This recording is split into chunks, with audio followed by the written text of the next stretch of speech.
Hello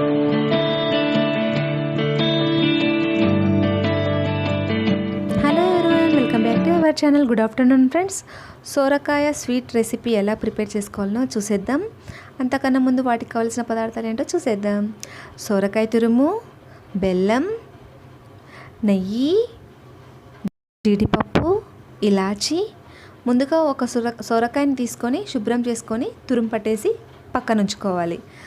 అలాగే బెల్లం కూడా తురుము పట్టేసి పక్కన ఉంచేసుకోవాలి. ముందుగా మనం ఇప్పుడు స్టవ్ వెలిగించుకోవాలి. వెలిగించిన తర్వాత స్టవ్ లో ఫ్లేమ్లో ఉంచుకోవాలి. ఉంచుకున్న తర్వాత ప్యాన్ పెట్టేసుకోవాలి. పెట్టిన తర్వాత మనం సొరకాయ తురుము పట్టుకున్నాం కదా, అలా మనం ప్యాన్ పెట్టాం కదా, అందులో వేసేయాలి. వేస్తూ చాలామంది ఏం చేస్తుంటారంటే సొరకాయలో ఉన్న వాటర్ని తీసేసి ఉంచుతుంటారు. సో అలా చేయకూడదు. వాటర్లోనే విటమిన్స్ ఉంటాయి కనుక మనం పక్కన తీసేసేసుకోకూడదు. ఓకే, ఇప్పుడు మనం వేసుకున్నాక ఇలా కలుపుకోవాలి. కలిపిన తర్వాత ఒకసారి మూత పెట్టేసుకోవాలి. మూత పెట్టేసిన తర్వాత మళ్ళీ కలపాలి. ఒకసారి ఓపెన్ చేస్తాం కదా, ఓపెన్ చేసిన తర్వాత కూడా మళ్ళీ కలుపుతూ ఉండాలి. ఎందుకంటే సొరకాయలో వాటర్ ఎక్కువ ఉంటుంది, జ్యూస్ ఎక్కువ ఉంటుంది కాబట్టి కొంచెం మంచిగా ఉడకాలన్నమాట. అంటే మనం వేరొక వాటర్ని యాడ్ చేసుకోకూడదు. ఇప్పుడు ఆ వాటర్ అంతా దగ్గర అయిపోయిన తర్వాత బెల్లం తురుము కూడా అందులో వేసేసుకోవాలి. అంటే చాలా స్వీట్ ఎక్కువ తినే వాళ్ళు ఉంటారు, ఎక్కువ వేసుకోవచ్చు. తక్కువ తినే వాళ్ళు ఉంటే తక్కువ వేసుకోవచ్చు. మేమైతే తక్కువ తింటాం కాబట్టి తక్కువే యాడ్ చేసుకున్నాం అన్నమాట. సో ఇప్పుడు సొరకాయ బెల్లం రెండు మిక్స్ అయిపోతాయి కదా, ఇప్పుడు ఇంకో వాటర్ ఎక్కువ ఉంటుంది. ఆ వాటర్ దగ్గరకు అయ్యేంత వరకు కూడా సో మనం అలా అలా కలుపుతూ ఉండాలి. మళ్ళీ 1 సెకండ్ క్యాప్ వేసేసేయాలి, మూత ఉంచేసుకోవాలన్నమాట. మళ్ళీ 1 సెకండ్ మూత ఉంచేసిన తర్వాత సో వాటర్ రెండు మిక్స్ అయిపోతుంది. ఎందుకంటే బెల్లం మొత్తం అందులో వేసేసి ఉంటాం కదా, బాగా కరిగిపోతుంది. అలా కలుపుతూ ఉండాలి. సో కలపలేదంటే మనకి మాడిపోయే అవకాశం ఉంది కాబట్టి దగ్గరుండి అలా కలుపుతూ ఉండాలి. ఉన్న తర్వాత సో అందులో ఉన్న వాటర్ మొత్తం ఇలా అయిపోయిన తర్వాత మనం ఇలా చెక్ చేసుకోవాలని, ఇలా బెల్లం సొరకాయ తురుముని బాగా ఉడికించుకున్న తర్వాత వేరొక బౌల్లోకి తీసేసుకోవాలి. తీసుకున్న తర్వాత మళ్ళీ స్టవ్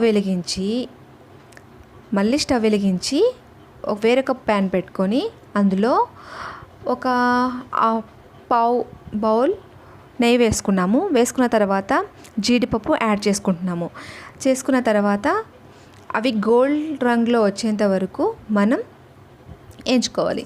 వేయించిన తర్వాత ఇప్పుడు మనం సొరకాయ తురుము బెల్లం తురుము ఉడికించి పెట్టుకున్నాం కదా, ఆ మిశ్రమాన్ని ఇందులోకి యాడ్ చేసేసుకోవాలి. ఇలా యాడ్ చేసిన తర్వాత సో 1 సెకండ్ అలా మనం ఆ ఫ్లేవర్ బాగా కలిసేంత వరకు బాగా మనం కలుపుతూ ఉండాలి. ఇలాచి ఎప్పుడైనా పౌడర్ను లాస్ట్లో యాడ్ చేసేసుకోవాలి.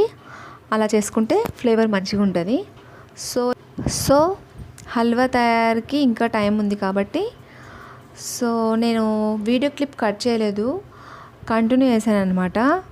సో అందరిలో స్వీట్ ఇష్టపడని పిల్లలు ఉండరు.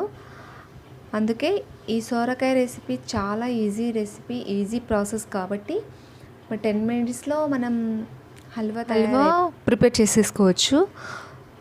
సో చాలా వరకు ఈ హల్వాని బెల్లం యాడ్ చేసినాం కాబట్టి అందరూ తినొచ్చు. చాలా బాగుంటుంది, చాలా ఈజీ ప్రాసెస్. ఓకే ఫ్రెండ్స్, మీరు కూడా మీ ఇంట్లో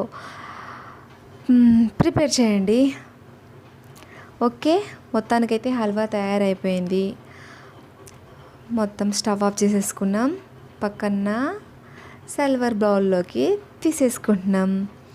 ఓకే ఫ్రెండ్స్, ఈ వీడియో కనుక మీకు నచ్చినట్టయితే like and share, comment, do subscribe. Okay, కష్టపడి కొత్తగా చేశాను ఈ వీడియో, ఒక లైక్ ఇచ్చుకోండి. Okay, tata, bye bye, see you, have a nice day.